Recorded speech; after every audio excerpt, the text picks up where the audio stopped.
Hi all. இன்னைக்கு நான் உங்களுக்கு ஒரு பியூட்டிஃபுல்லான விஷயத்தை காமிக்கிறேன். ஒரே கிளையில் எவ்வளோ கிளி உட்காந்துருக்கு பாருங்க. சவுண்டு கேட்குதா? பார்த்தீங்களா எவ்வளோ சூப்பராக இருக்குது? பார்த்தீங்களா சவுண்டு? பார்த்தீங்களா இந்த மரத்தில் அவ்வளோ கிளி உட்காந்துருக்கு. பார்க்கவே பியூட்டிஃபுல்லாக இருக்குது. தெரியும், நான் நம்புகிறேன். எனக்கு சன்லைட்னால பார்க்க முடியல. செம்ம க்யூட்டாக இருக்குது. பார்த்தீங்களா எவ்வளோ கிளி உட்காந்துருக்கு? அந்த மரம் ஃபுல்லாகவே இந்த கிளி தான். பச்சை கிளி, அதோட சவுண்டும் அதோட அழகும் வேறு லெவலில் இருக்குது. பச்சை கிளி வளர்க்க நம்ம வீட்டில் வளர்க்குறதுக்கு பெர்மிஷன் கிடையாது. பட் இந்த மாதிரி சுதந்திரமாக இருக்கும்போது எப்படி பார்க்க அழகாக இருக்குது பாருங்களேன். ஆவ், நிறைய கிளி வந்துருச்சு. சூப்பராக இருக்குல்ல? எனக்கு இந்த மாதிரி இயற்கையான விஷயங்கள், இயற்கை அழகெல்லாம் பார்க்க ரொம்ப பிடிக்கும்.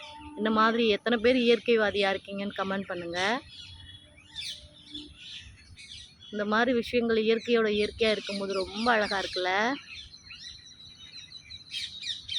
எவ்வளோ கிளி இருக்குது பாருங்களேன். பார்க்கவே பியூட்டிஃபுல்லாக இருக்குது. கிளி பிடிக்கும்னா க்ரீன் கலர் ஹார்ட்டை கமெண்ட் பண்ணுங்கள். தேங்க்யூ. அங்கே பாருங்கள் எப்படி க்யூட்டாக இருக்குன்னு.